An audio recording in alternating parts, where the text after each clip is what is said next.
The chosen one, the boy who lived, undesirable number one. He has been known by many names, but the one that his parents gave him was Harry James Potter. This week I'll be discussing the world of Harry Potter.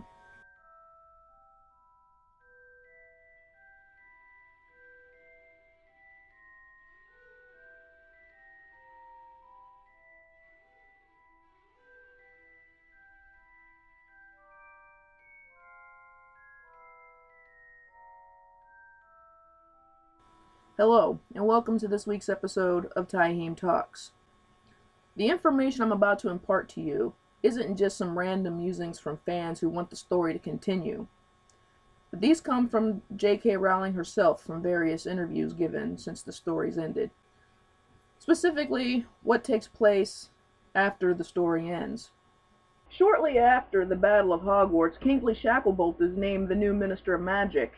And one of the things he actually does early on is relaxes the requirements to become an Auror, basically saying anybody that fought and survived the Battle of Hogwarts is good enough to actually begin Auror training. And three of the people that actually took him up on this is Harry, of course, his best friend Ron, and what I didn't know until recently, Neville Longbottom. Neville actually took up the position of Auror and he was an Auror just like his parents, up until he became the new herbology professor at Hogwarts.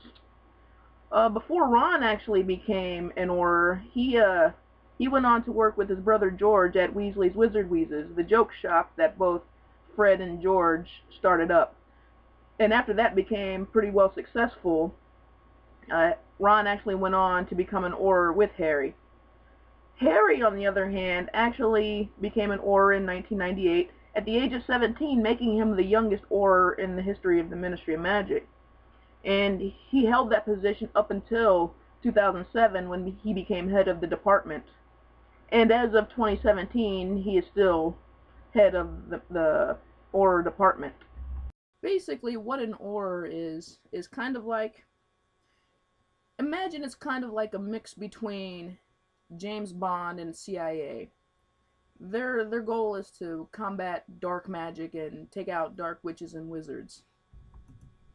Hermione Granger, ever the intellect, decides that after the Battle of Hogwarts, she actually wants to go back and not only start but complete her 7th year. After doing this, she moves on to also work for the Ministry of Magic, starting out in the Department of the Regulation and Control of Magical Creatures. In this position, she actually does a lot for the rights of house elves and other lesser creatures. And after having a successful career in this, she moves on to become a high-ranking official in the Department of Magical Law Enforcement. Sometime after the Battle of Hogwarts, Ginny Weasley actually goes on to become a professional Quidditch player. She plays for the all-witch team, the Holyhead Harpies. She plays with the Harpies for several seasons before settling down and starting a family, after which she goes on to become a senior Quidditch correspondent for the Daily Prophet. Fred and George Weasley, of all the characters in the Harry Potter world, are actually my two favorites. They're the ones that made me laugh the most.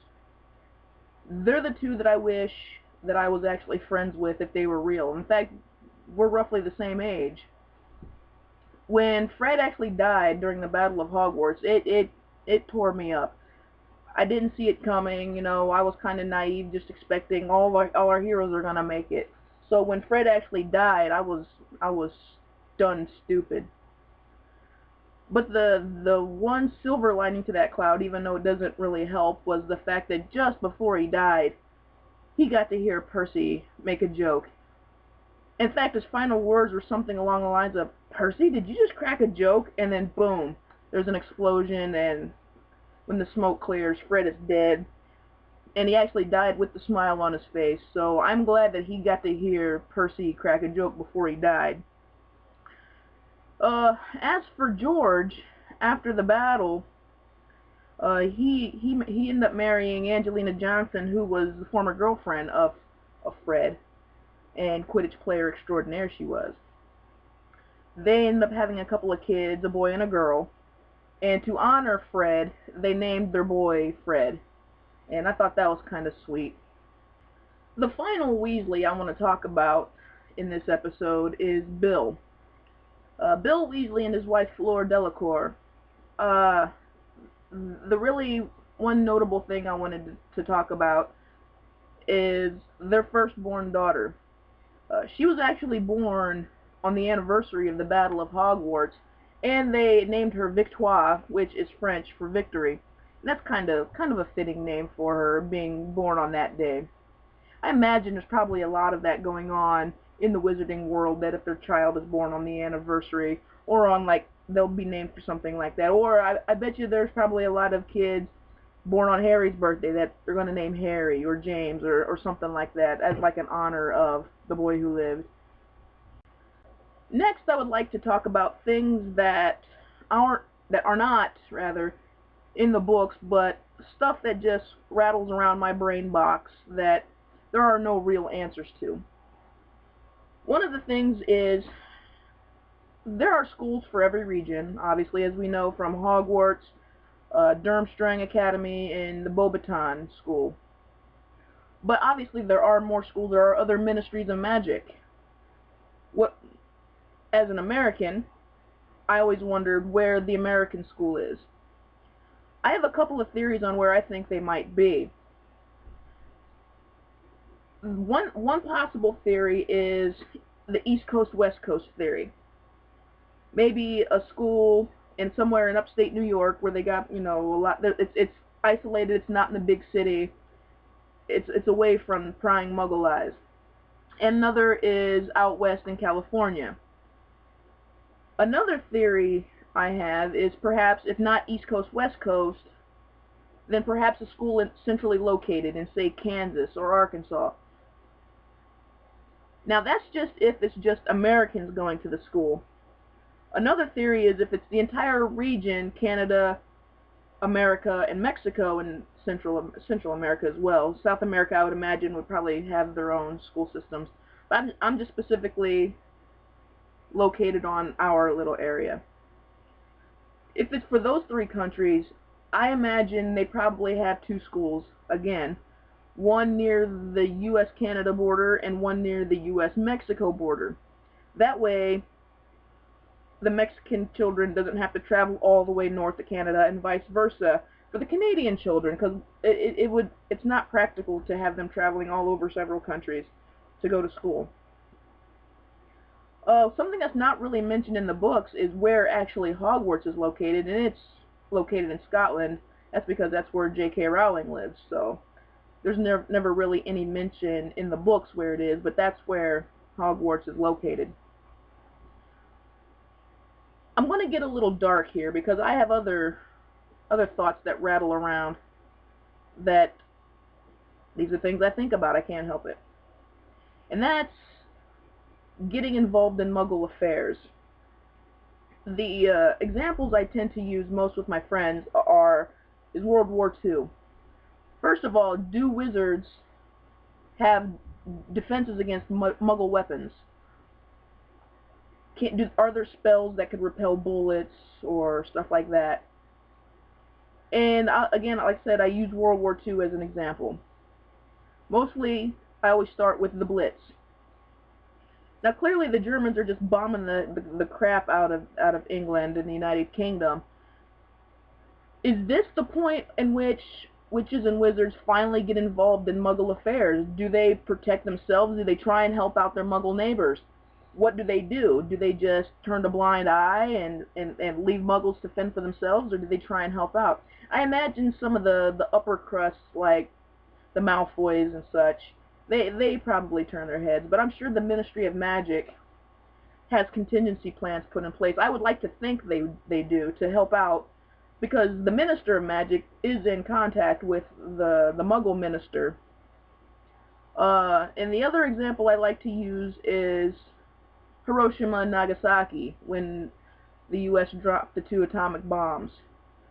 Did the Japanese witches and wizards, did they try and protect the Muggles, and is that why the death toll is what we know it in history, is because they got involved and protected, or could the death toll been much, much higher without wizard involvement? These are the kind of things that I think about, and I put it to you.